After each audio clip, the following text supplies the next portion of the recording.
We have been doing, it's amazing, we've been doing for the last month, we've been doing one paragraph. Tzadi Vav. We're still not totally finished with it.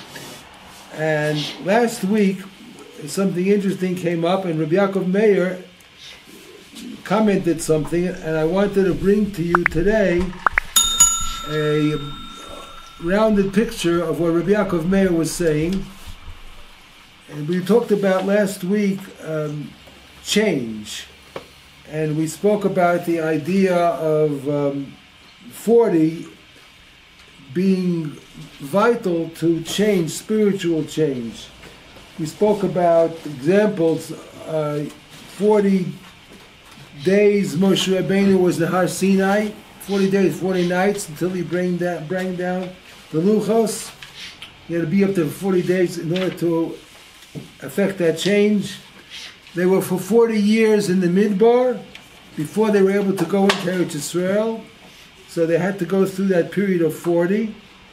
And then we also mentioned about 40 Sa'ah in a mikveh, which makes a person go from the Tumah to Tara. So 40 has this quality about it, it's able to affect change. It's a very good question to know why. I have to think into that one and do some maybe research on it. What's so special about 40 that it has that power to make a change from one state to another state? I don't have the answer to that yet, but maybe we'll come up with that next time. In any case, Rabbi Yaakov Meir mentioned, as we were talking about putting a kli into a mikveh,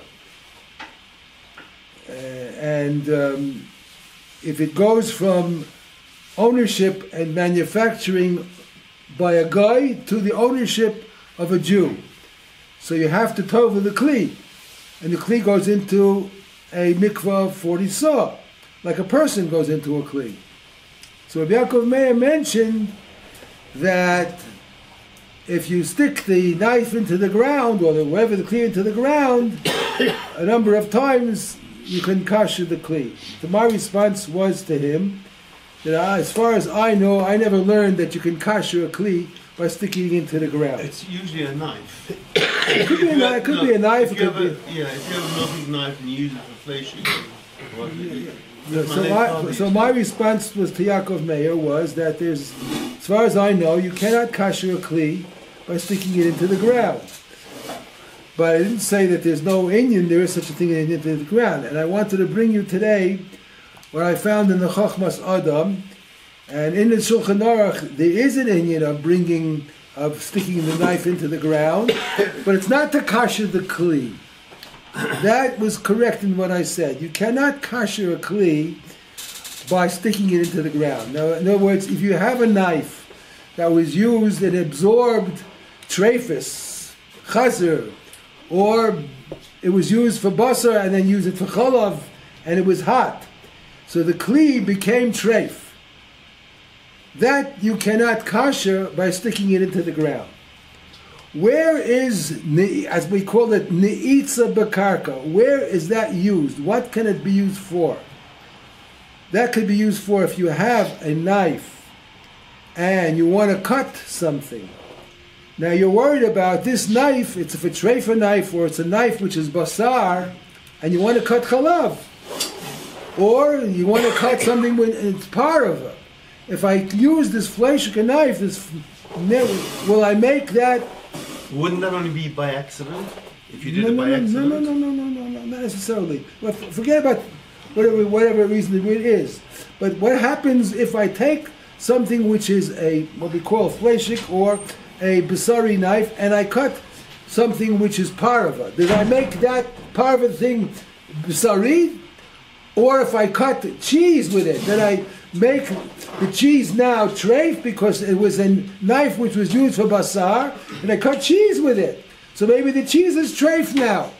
Okay, so that's what we're going to take a look. I brought this for you today. We'll take a look at it together because it's all something that's very practical. It's not nogea to tefillah. But since Rabbi Yaakov Meir brought it up, we have to Rechavia Rabbi Yaakov Meir. You'll have a page. You'll have the page on it, right? Okay, no, this page. No. Just the first paragraph on top. Yeah. Where it says ches, os ches. You have that? Yes. Sakin shel iser. You have that? You have a sakin which is iser. That means it was treif. Osir lishtamesh b'kvius afilu b'tzone. You cannot use a treif, a knife, in any way, even for something which is cold. So you say cold. Well, it's cold. There's not going to be any absorption because it's cold, and none of the absorption in the knife is going to go to something which is cold. It won't go through because it's cold. Only heat causes the transfer. So he says, no, you may not use it even to cut something cold. Afilu lachtoch bo rak pas. Even if you want to cut only bread. Bread is not, it's neutral, it's not parav, it's parav. But you want to use it all the time b'kviyas, it's usher. However, v'im rotzel ishtamesh bo b'derech haroi, for a one-time use, you want it, you have no oven, you have to understand what they're writing about here. What does in the haroi mean? What does haroi mean? Temporarily. You have to understand the conditions of the way the Shulchan Aruch was written.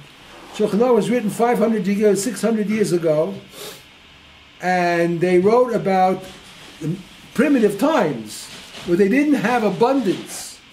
They didn't have sets of silverware where, if one goes out, so goes out, or have another set, or have another pair. They have very little utensils, and everything was very important. So here you didn't have another knife. You had only one knife. And you want to cut either cheese or bread. Can I do it for one time? Can I do it for one time? On a regular basis, you cannot do it. You cannot do it. But for one time, can I do it? So he says, second line,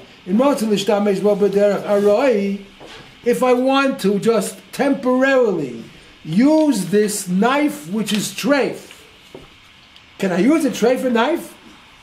So it says, Tzorech ni'itza yud pa'amim bekarka kasher. I have to stick it into the ground 10 times, and each time into another part of the ground. Because once I stick it into the first place, if I pull it out and put it back in, then that ground is not going to help anything at all, because it already has a hole in it. V'chol pam upam no'atz b'makom acher. Every time you stick the knife into the ground, you have to stick it into a new place. K'dei shetiyeh b'chol pam karka kashet. It has to be new hard ground each time, and 10 times. Now this is written, who wrote this? This is not the Shulchan Aruch. This is written by the person who wrote the Chai Adam, the Chochmas Adam. He was Rav Avraham Danzig. He was the Rav in Vilna. He was the posek in Vilna before World War II, at the same time that the Gra was existing there.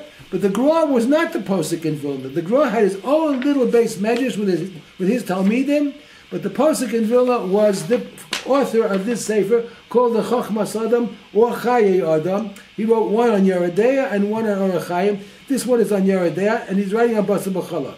So he says, and he learned, of course, the Shulchan Aruch that we mentioned before too, and he says if you want to use a treifa knife, on occasion, one time, twice maybe, you have to stick it into the ground 10 times, and each time a new ground where it's hard ground.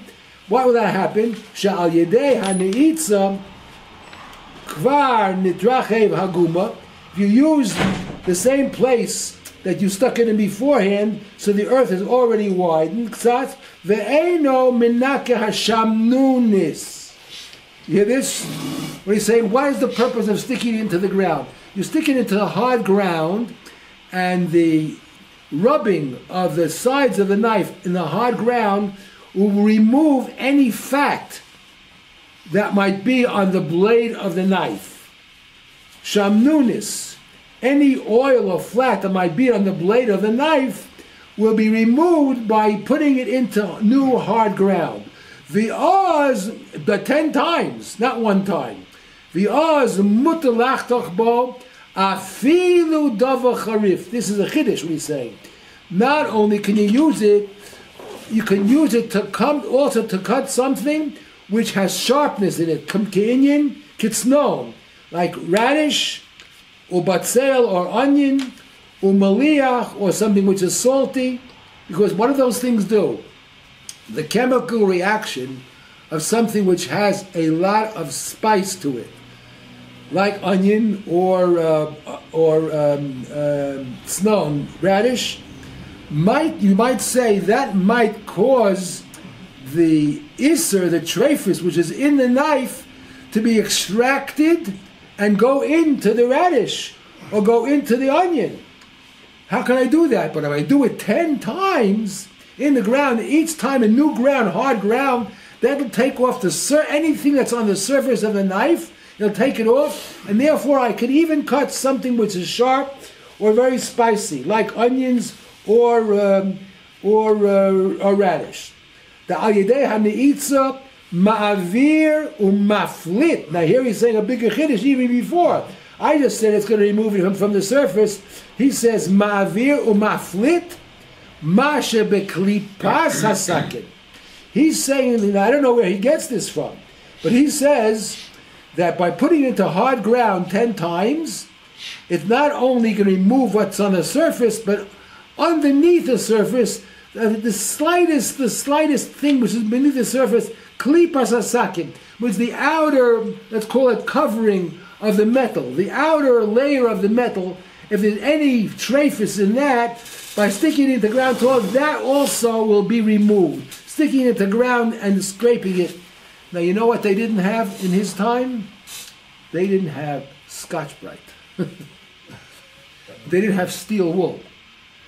And they didn't have the soaps that we have today. 500 years ago, remember? Yeah. They didn't have that. So we wouldn't need to stick it in the ground. Use a solvent or use some soap, steel wool, and rub it well with the soap. And then you would be able to, according to him, then you'd be able to take a trefa knife and cut bread with it. Once or twice. Oh, yeah, all right. Not on a permanent basis. Correct. Not a permanent basis. Once or twice. So that's what would accomplish sticking it into the ground. It would remove from the surface of the knife, but not what's really deep inside the knife.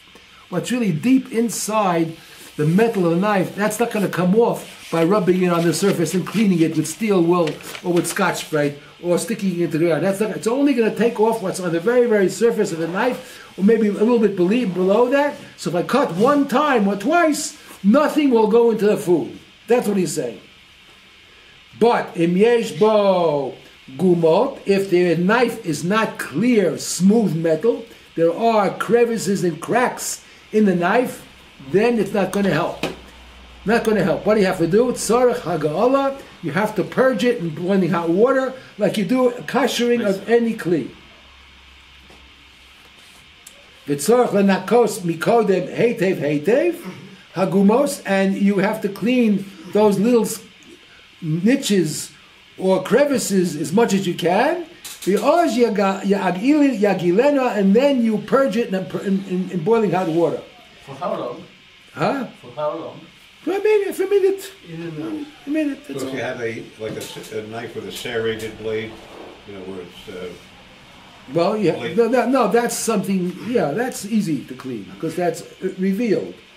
You can clean that. Okay. That's enough. He means if there's holes in the sides of the knife, the metal is not clear. There's holes in the side. Oh, okay. So that you want help to rub it because you can't get into the hole. Yeah. So then you're going to have hagala. You have to have purging hot water.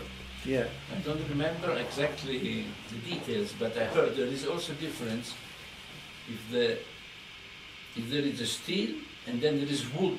The handle. Yes. Yeah. But I don't remember what is the difference. Of course, there's a big difference. 1 minute. Let's finish. So let's finish one or two more lines. Okay, you'll see. So if there are holes in the side of the metal, then it's not going to help sticking it to the ground because it's not going to get inside the hole. Then you have to clean out the hole and then you have to boil it in hot water for a minute or so until it really boils, and that will extract all the trephis from the metal of the knife. V'im yesh lachush shema nishtames betzli al ha'esh, that if you think that this knife was used on the fire for roasting, then it's not going to help to boil it. Oz hagola lo mahani, then you'd have to kasher it by making it into fire, put it on fire, and making it get red hot. L'chein yalbin also, you have to take that knife and make it white hot, red hot, white hot, in order to extract the trephis that it absorbed when it was used with that trephis.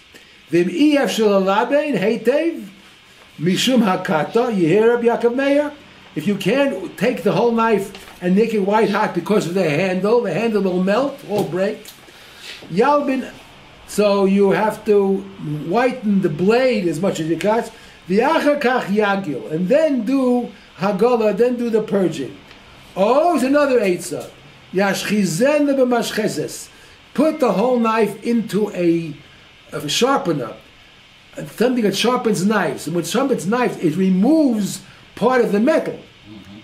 If you put the whole thing, not just the blade, but the whole knife, you have to put it into a sharpener, and it's got to scrape off layers of the metal.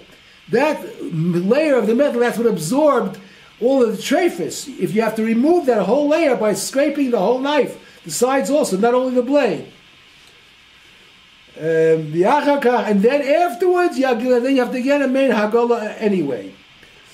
The mahani kalibun, that will be as good as libun, as doing it on the fire. Which if you can't put the handle, because the handle is going to break or burn, put it in the fire. So you would have to do that by boiling it and scraping it first. Okay, that's basically the same.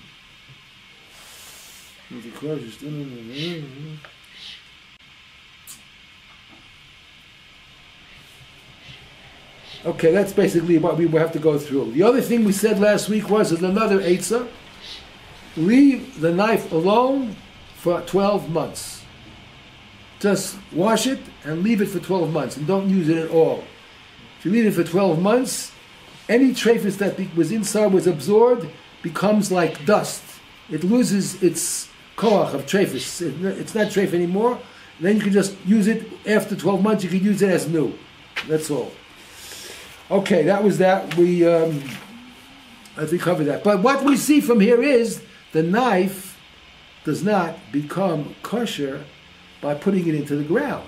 It only allows you to cut temporarily some bread or some cheese, and the outer surface of the knife will not make that cheese treif or the bread treif, because you did enough to take care of the outer surface. But the knife itself still has to be kosher. That you need to have it boiled to do that. Okay, any questions? Yeah. I do.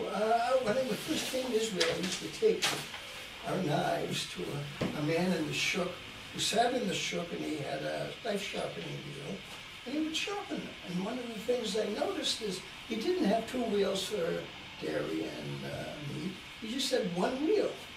Is that acceptable? Yeah, I think so, because it scrapes off everything. Yeah, that's all. He doesn't do the whole flat of the blade. He just does the cutting that much on the bottom.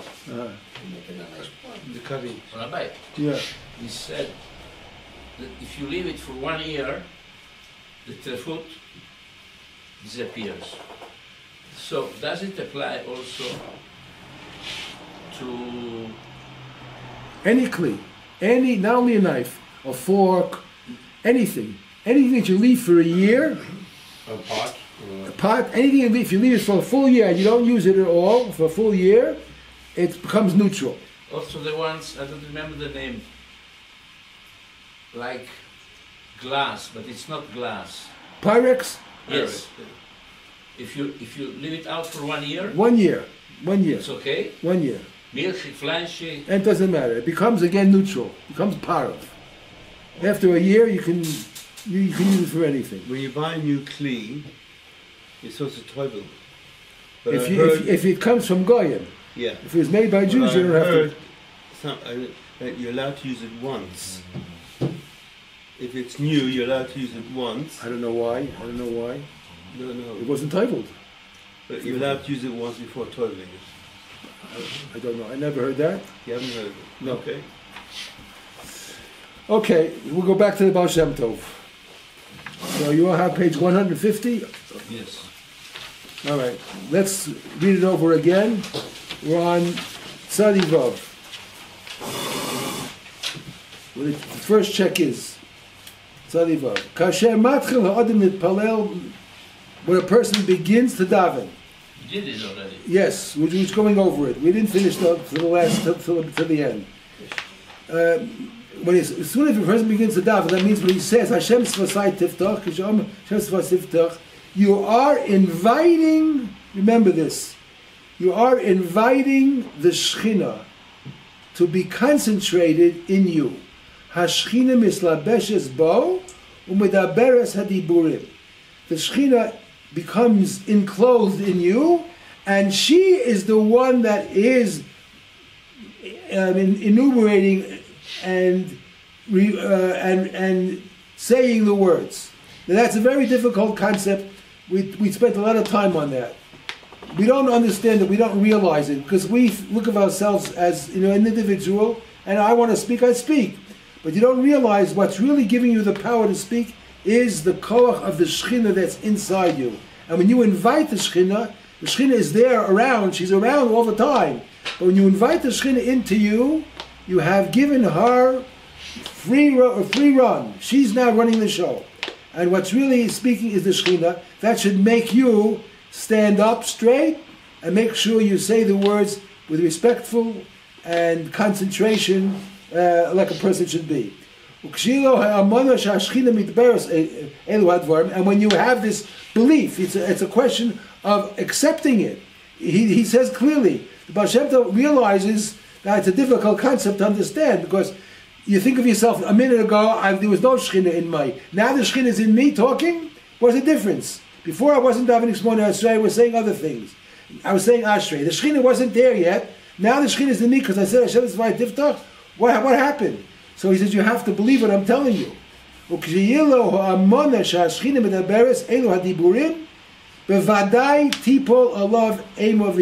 course, if you believe it and accept it, it means you're living it, then you can't be the same person. You have to accept his authority, the Baal Shem Tov's authority, that it's not you, yourself, you are now being, I would say, propelled, you are now being energized by the Shechina. And therefore you have to stand up straight, you have to have an awesomeness about you, you have to say the words with respect and clearly. Now, we spoke last week about this point. V'gam HaKadosh Baruch Hu kavayachol. All of a sudden, he's brought in the Kadosh Baruch Hu. Where did that come from? He just spoke about the Shechina. Now he speaks about the Kadosh Baruch Hu. Gam HaKadosh Baruch Hu kavayachol mitzamtzem es atzmo v'shora etzlo. Kadosh Baruch Hu also is condensing himself, and he's hovering near you. What in the world is the difference between the Shechina and the Kadosh Baruch Hu? What is the difference? The answer is there are different levels of manifestation of God's presence. The highest level of God's presence, we asked last week, can anybody give me a definition or a word that describes the essence of God? And what did we come up with? There is no positive word that we can use that describes God's essence. There's only a negative, something that has no way to be described, like Ein Sof, the infinite. That is God's presence, the infinite. The other words that exist, that we use, Shaddai, Elokim, Yud Hey Vav Hey, all these words are all ways of God's expressing himself, manifesting himself in the world. So the lowest level which we connect with is the Shechina. After it goes to the Shechina elevates it to the next level, which is called HaKadosh Baruch Hu. That's what it means. When you have the Shechina in you operating and saying the words, it takes it to the next level. HaKadosh Baruch Hu. That's what he means to say when he says the Kadosh Baruch Hu is Shor Etzla. He's also around. He's waiting for the tefillah to come up from the Shechina to him. And if you remember in the Siddur, what do you say before you do a mitzvah? L'shem yichud kudsha barichu u'shchinte. That's the Kadosh Baruch Hu and the Shechina. You're saying it in Aramaic. L'shem yichud kudsha barichu, which is the Kadosh Baruch Hu in Aramaic, u'shchinte, and the Shechina. So you want them to have a union of some kind. What happens in the Shechina will be offered up to a Kadosh Baruch Hu. That's what you're doing when you are saying the words of the Shemona Esrei. Kamosh Nemar, Meitzitz min hacharakim, the Kadosh Baruch Hu, so to speak, is peeking down, waiting from the cracks in the heavens, so to speak. Meha'osios shehem haichalos, the letters, they contain HaKadosh Baruch Hu. And HaKadosh Baruch Hu is peeking out through the letters, waiting to see if you pronounce them properly. V'gam holech mehechel lehechel. And the letters go from, or you could say, from one letter to another, from one word to another. B'kol heichel danin osa imhu roi lichanos. As you are going up further and further and further, through the various levels, you are being judged. Are you worthy of having your words accepted or not? You're being judged as you go along. Now here's something which is going to make you happy, it's consoling. What happens if you're not worthy? Meaning to say, you lost your concentration, like happens to most people. Happens to most people. As you go, you start off well, but in the middle of Shemona Esrei, you drift off. Something else comes into your mind.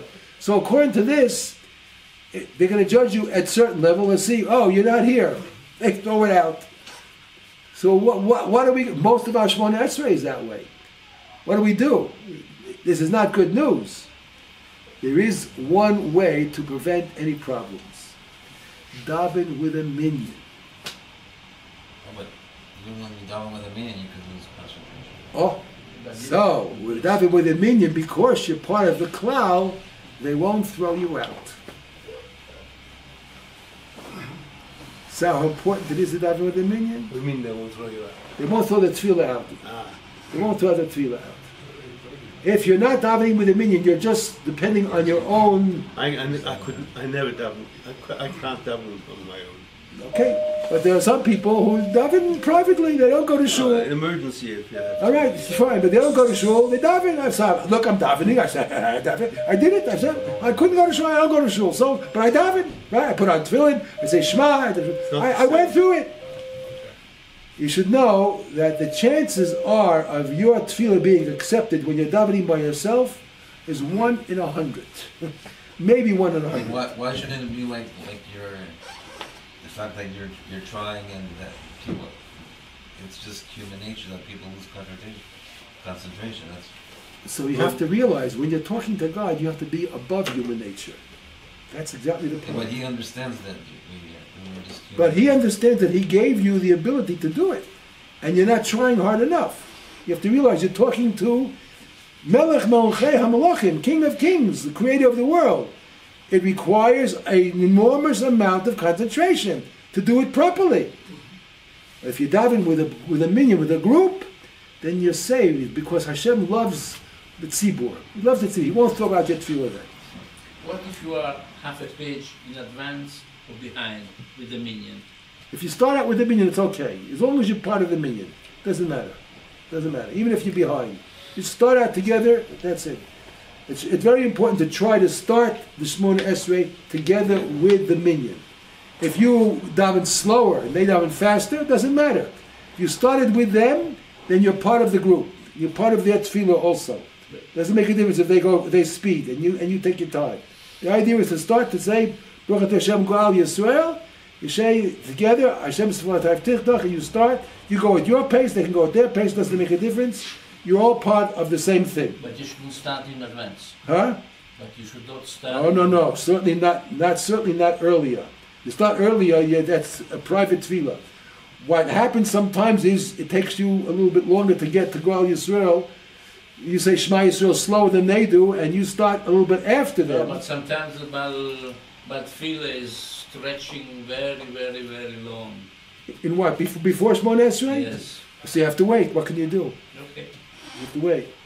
But if they start Shemona Esrei before you, and you start Shemona Esrei after, then it's okay. Then you're joining the group. Mm-hmm. But if you start by yourself, and they start after you, then you're on your own. Okay. Then you're on your own. How did the Baal Shem Tov daven? Huh? How did the Baal Shem Tov daven? I imagine he started with everybody else. Well, he was much longer, didn't he? Well, he started along Shemona Esrei, I'm sure. Yeah, sure. I mean, that's all right. That's fine. I mean, I'm sure all of the Talmidim, they all daven along Shemona Esrei. They all daven. I once went many years ago to Rav Kaduri. He was after Rav Mordechai Sharabi. When I came to Eretz Yisrael, it was over 50 years ago. Came to Eretz Yisrael over 50 years ago, and I was told to go to Rav Mordechai Sharabi. Rav Mordechai Sharabi has this yeshiva of Mukubalim right off Machne Yehuda, and it's called Yeshivas Nahar Shalom. And I went there. I wanted to see what it's like. And I don't remember how long it took. It took a long time. But a couple of years later, after Rav Sharabi was nifter, then Rav Kaduri became the head Mekubal in Eretz Yisrael, probably in the world. And I went there for a mincha.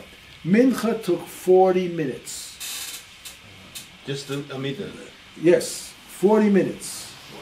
40 minutes, it's one esrei. That was, most of the people daven that long, 40 minutes. Since I started learning the Baal Shem Tov about 10 years ago, my Shemona Esrei for Shachris takes about 20 minutes. And I miss Kedusha, and what can I do? But I have to daven. I came to daven. So I got a bracha from Rabbi Kaduri. Good, very good. Give me part of the bracha too. Did it help? Did it help? I don't answer. All right. V'im haya. So he says the Baal Shem Tov. V'im haya adam mesim elibo. The person would take into his heart, take seriously. Shedanin also be'esh shenafel. So he's Baal Shem Tov talking about here, but a person who's davening by himself. He's not talking about a person who's davening with a tzibur. Davening with a tzibur, you're saved from getting your tefillah thrown out because you're together with a tzibur. But if you daven by yourself, a person's im hoya adam mesim eliba shedanin also be'esh shenafel machshava zara. At the time that this strange thought comes into your mind, you think about the makolet, you think whatever it is, not a bad thought, but some kind of a mundane worldly thought. If you realize at this moment, when you're supposed to be talking with the greatest enthusiasm and concentration to God, and you're thinking about something else altogether, and God knows what's in your mind, do you think He's going to give you any recognition at all? This is the way you talk to me, when your mind is someplace else? If you realize that His Bezdin is judging you at this moment, b'vadai, if you thought about that, b'vadai ha'yu mispalo b'kavana. You wouldn't let that happen. As soon as a thought comes into your mind, immediately you would block it out and chase it out. Shu shocheach. You don't think about it, shedanin also, and therefore you go on, and unfortunately, Yishmon Esrei is really not worth that much at all. Okay, that's it. That's. He's telling you the truth. He's telling you the truth. These are the facts. The next piece, Tzadi Zayin, says more or less the same thing. We'll just read over quickly. Baal Shem Tov Omar al Masha Omar b'Zohar. You hear that? He doesn't make this up himself. He's quoting from the Zohar in Parshas Pekudei. Shedanin es ha'adam b'kol heichel v'heichel. Umegarshin also mi'heichel, and they throw you out. Perish ki hadiburim nikra heichelos. The words that you say are also called containers of some kind. Sha'seichel shora behem. Why? Because they contain the seichel. Your mind is inside the words. V'ha'adam hamispalel hu holech me'os la'os. As you're davening, you're advancing from one letter to another letter. from word to word, and if you're not really worthy, migarshin also. Dahainu shezorkin lo machshava zara umemela hu bachutz. He's saying another thing here in this point, this last line. He says, aside from the fact that the thoughts themselves can be cause for being thrown out, if a person himself is concentrating, but he himself is not really fit, he's an Adam Atzmo, Eino Kadai, he is not Kadai, Migarshin also, Dahainu Shezokin lo Machshava Zora.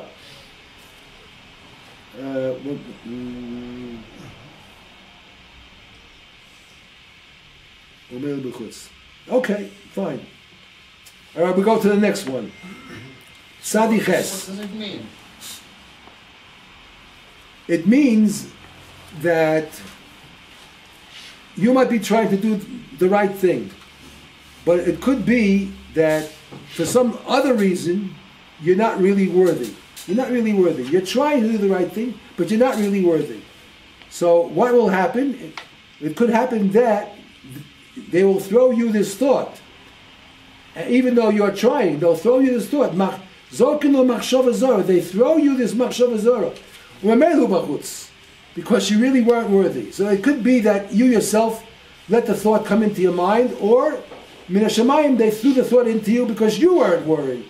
So in either case, you have to really prepare yourself before you daven Shmoneh Esrei. Make sure that you are worried, you are worthy, and that your thoughts are on where they're supposed to. So before going davening, a person has to purify himself. You should do tshuva before davening to make sure he stays connected the entire time. Now what happens, he gives you the next case in Sadiches, what happens, what do you do when the thought comes into your mind? Kishinofeles lo machshava zora. A thought came into your mind which has nothing to do with the davening. Azai yidboshesh ad ma'od. The thing to do is first is stop. Don't continue on saying the words. This is a very important thing. People have a tendency, you start davening, you go through it. After you finish davening, well, you think, did I daven well, did I not daven well? Why not stop in the middle of Shmoneh Esrei when something already is wrong? You have to be always aware of yourself. I'm davening Shmoneh Esrei, all of a sudden I realize that I'm thinking of other things. My mind drifted. So what do you do in such a case? Do you just go on and say, oh, no, it's okay. That's the way it is. Life is life. No. What you're supposed to do is stop and try to get back control of yourself and say, okay, what words did I say that didn't have concentration? I want to go over those words again and say them again. And if you caught yourself in time, you clean your mind, you get yourself re-strengthened, and then you continue with your new concentration. So it says, Moshe is not the shoulder of Busha. Kishanov, yes, it is. Kishafeles lo machshava zara. When a strange thought enters your mind, azai yidboshesh ad ma'od. You have to realize that it's your fault. Why is it your fault? It's your fault because you didn't put enough effort into concentrating. You were too lightheaded about it. Why did a thought have room to get into your mind?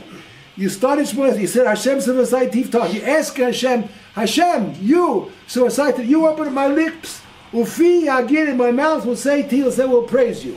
So you're asking Hashem to accompany you, to give you the strength, to give you the ability to do it. And in the middle of Shmoneh Esrei, you start drifting off. That means you have lost your concentration. This is, by the way, Shmoneh Esrei is an excellent, I would say, way of training the mind. Excellent way of training the mind. Let it yourself be the ruler of your mind, not your mind be the ruler of you. It's an excellent way to train yourself. I am going to be controlling my mind, not my mind going to be controlling me. Very important. Can I use the repetition to cover my previous loss of Well, let's put it this way. It's a very good question. It's a very good question. Because what is the whole purpose of Chazor Hashatz? The purpose of Chazor Hashatz was, at one time, people did not have Sidurim. And they were Amei Haaretz, they were ignorant. So you had somebody who knew it, Baal Peh, he would say it, have kavanah to motzi the tzibur. They have kavanah, they're listening, concentrating, and they're saying amen to each bracha. So kol ha'ona amen kimavarach damei. Anyone who says amen to the bracha and he has concentrated to motzi you have kavanah to be yotzei, it's as if you said it. Fine. So you have to hope that the shliach tzibur has kavanah when he's saying it. Right? Okay. Now, today we have Sidurim. We have Sidurim. So you don't really need the Shliach Tzibur, the truth of the matter is, right? But there is nevertheless, there is something to be gained by Chazor Hashatz. But let's go to your question. You realized you didn't daven so well. You didn't daven so well, and you went through it already, and now you have Chazor Hashatz. So first of all, you have to finish your Shmona Esrei before he starts. You finish after he starts. You miss the beginning, then you don't have the Shmona Esrei. You have to have from the beginning. You have to have his Shmona Esrei from the beginning. And you have to hope that he has kavanah to be motzi you.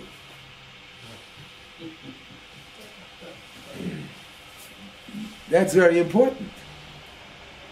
If the Shliach Tzibur is just doing it because it's the routine, he doesn't even realize what he's doing. He's a Shliach Tzibur, now you say it b'lachash, now you say it b'kol ram. But he has to realize his whole role is to be motzi the tzibur. If they didn't daven with kavanah or whatever it is, his Shmona Esrei could be motzi the tzibur. And if he doesn't have kavanah to be motzi you, it's not going to help. So here you have to have a choshev rav in a shul or a choshev gabbai who will instruct the shliach tzibur and give reminders to the people to have kavanah, and tell the shliach tzibur have kavanah to be motzi the tzibur. Could be many of them didn't have with kavanah. If they listen to you, they have to have kavanah not only to hear you, but to be yotzei with your bracha. That's like you make a bracha, you make Kiddush. Make Kiddush Friday night, right? So the people at the table also are chayiv in Kiddush. So how come they don't get Kiddush? Why don't they make Kiddush? Because they listen to you, you have kavod to motzi them, they have kavod to be yotzei. The same thing applies with Shmona Esrei. They have to have a kavod to be yotzei with your Shmona Esrei of the Shliach Tzibur. The Shliach Tzibur has to have a kavod to be motzi them. If he doesn't have that kavanah, it's just a question of habitual repetition. So why did you accomplish? I don't know. It's just going through the ceremony. That's all it is. Yeah. The trouble is not enough is spoken about these things in the shul by a Rav. You're right. You're absolutely right. I'm more interested in talking about topical things. You're absolutely right. You're absolutely right. How many shows have you been on Friday night where the Shliach Tzibur is going ahead with the service and everybody's sitting with the drashes that they pick up at the front door and they're reading the drashes? Yeah. That's another issue. Yeah. Look, we have you're all making this comment. We have a very big problem. We have a very big problem. The level of tefillah that we have needs to have tremendous amount of improvement. Tremendous amount of improvement. And I'm not talking about Hasidus. This is Hasidus. This is Hasidus Kabbalah. I'm talking about the simple halacha. The simple halacha. The Shulchan Aruch. What is necessary is to go over to the Rav and tell him we've got a big problem. Yeah. We've got a big problem. We need the Rav to give announcements, to teach the halachas. This is the way it should be done. Maybe that would change what's going on, the whole situation in the world. What we're going through today, with this thing with the Hamas and Hashem Yirachem. People's lives. We lost 500 people already. Sorry. 500 people died already down there. Terrible what's going on. Tefillah is a very, very big tool, a very, very big tool, but it has to be used properly. Right? 3 things keep the world going. Torah, Avoda, Gemilas Chasadim. Avoda is Tefillah. It's one of the 3 pillars that hold up the world, keep the world going. And if it's not done properly, it's as if it wasn't done at all. No point in just going through the process, going through the ceremony. It has to be done. Tefillah requires concentration.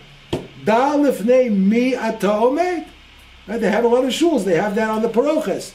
Da lifnei mi ata omed. You have to understand. It's decoration. Right? It's decoration. Decoration.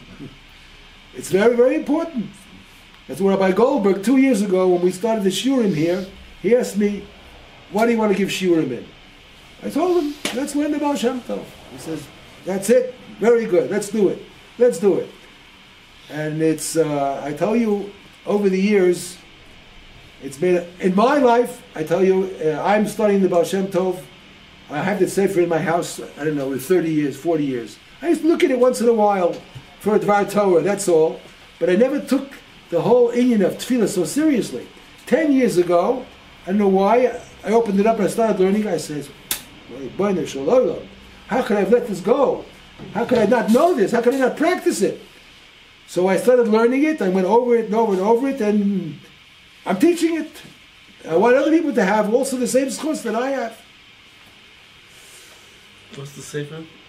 Here. Oh, this one. Yeah, this is Baal Shem Tov on Torah, that's it. He has a whole section in Parshas Noach, which deals with about 20, 30 pages on Tefillah. And this is a photocopy of 2 of the pages, that's all. It's made a big difference in my life. I know that. It made a big difference in my life. And I hope that my tefillahs are better than they used to be. Remember, I'm not a kid. We're all not children. I've been brought up, I've been going to yeshiva since I'm 4 years old. I went to kindergarten in yeshiva. And I was never given this kind of background. Even though we learned the halachas and all that, I was never given this approach, this whole background. And it's so important. It's one of the 3 pillars. Torah, Avodah, Gemilas Chasadim. Ashlosh Adam Ha'olam Omed keeps the world up. How can we not do it? How can we not do it properly? It's a big schus. I tell you, it changed my life. It changed my life. And I didn't start young learning the Baal Shem Tov. I only started 10 years ago. My beard was already white at the time. But it doesn't matter. So what? Baruch Hashem, for the last 10 years, it's a different experience altogether. Different experience. And I wanted to give all of you, to share it with me and also make an improvement in your davening too. Don't forget, this is a mitzvah d'oraisa. This is not just stam, a minhag. Avoda is a mitzvah d'oraisa. Avdo b'chol avchem. Avoda is tefillah. It's a mitzvah d'oraisa. It's one of the Taryag mitzvahs.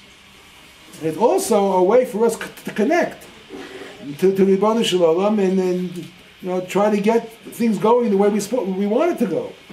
Very, very important. Okay. So he says here, where are we holding now? How much time do we have? We have a few minutes left. Okay, let's go. I was reading Tzadi Ches on the bottom. Kishenofel lo machshava zara, azay yidboshesh ad ma'od, ki dochavu asa mehechel hamelech. You hear that? Now, if you were standing, just think for a moment, Rabbi Sai. You're standing in front of some important, King Charles. King Charles, some high government official, president of some country, whatever it is, standing in front of him. You'd be standing there. First of all, you would prepare for it. You get nervous. You take a shower. You put on your best clothing. You stand there. You rehearse what you want to say. You take a piece of paper to make sure you don't say something wrong. And maybe you have somebody standing with you to give you some advice or to give you some chizuk. And every word would be counted and every word would be said with the most respect. And you're looking directly at him. You wouldn't be looking aside and looking at other things and being distracted. And this is only a simple mortal. A mensch. What is he? He's nothing. In 1 second he can drop dead. Finished. What is it, a person? What is he, a person? You're talking to Melech Malchei HaMelachim. king of the universe, created the whole world. Shouldn't you stand with respect and honor and maybe even some feeling of awe? Who am I to talk to such a person? Who I have this? If he didn't give me the mitzvah, who am I? I'm a nothing. Think, what am I in the entire universe? I'm less than a speck of dust. In the entire universe, how much things there are in the universe? I'm less than a speck of dust. And nevertheless, he honors me with the ability to address him and to talk to him, and he says he's going to listen to me. Amazing. That's amazing.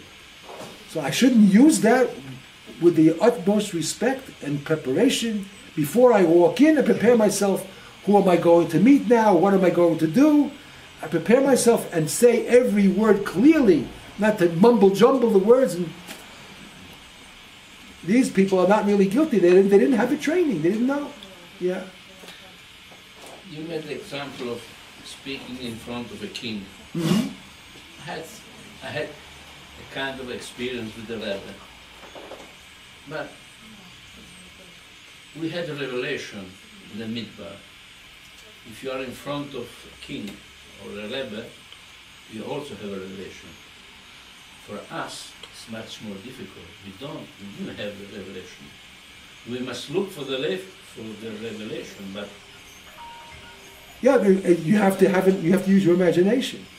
That's what he said. Amuna. You have to have the belief that you are being observed now, and you have the ability to connect. And if you do it properly, you will have that connection, and your words will be heard, and they make an impression, and they can make changes. You have to have that amuna. It's amuna. This is one. Don't forget, it's not just some minhag. This is a mitzvah aseh d'oraisa. It's one of the Taryag mitzvahs. Avoda shebalev, and it's called avoda shebalev. La'avdo b'chol levavchem. It's something that requires you to really concentrate. Put yourself mindfully and emotionally into what you're doing. You have to realize you're standing in front of the Creator. It requires a preparation beforehand. It can't be a last minute thing. Before you walk into His palace, you have to stop at the door. But again, it's a matter of imagination. Yes, it is. Yes, of course, you have to use your imagination. That's what you have it for. Use it for mitzvahs. To stop at the door, I am now entering the chatzer of the Melech Malchei HaMelachim. You walk into the shul. It's not a place for friendly conversations. It's a whole experience. It's a whole experience of addressing the Kvod Shamayim. Okay, that's it. We'll